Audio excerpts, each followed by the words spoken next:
नमस्कार, रंगकलाकार या चॅनलमध्ये आपले स्वागत आहे। स्टार प्रवाह वाहिनीवरील सुख म्हणजे नक्की काय असतं ही लोकप्रिय मालिकांपैकी एक आहे। या मालिकेत अभिनेत्री गिरिजा प्रभू मुख्य भूमिका साकारत आहेत। गिरिजाने नुकतेच ग्लॅमरस लुकमध्ये फोटोशूट केले आहे।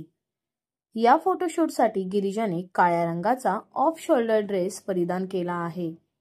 ऑफ शोल्डर ड्रेसमधील लुकसाठी गिरिजाने केसांची सुंदर हेअरस्टाईल करत हलका मेकअप केला आहे। गिरिजाने या फोटोशूटला प्रिटी इन ब्लॅक असे कॅप्शन दिले आहे। नेटकऱ्यांनी गिरिजाच्या या फोटोशूटला चांगलीच पसंती दाखवली आहे। आपल्याला गिरिजा प्रभूचा हा लुक कसा वाटला हे आम्हाला कमेंटद्वारे नक्कीच कळवा आणि अशाच नवनवीन व्हिडिओंसाठी आमच्या चॅनलला सबस्क्राईब करा आणि व्हिडिओंना लाईक करा। धन्यवाद।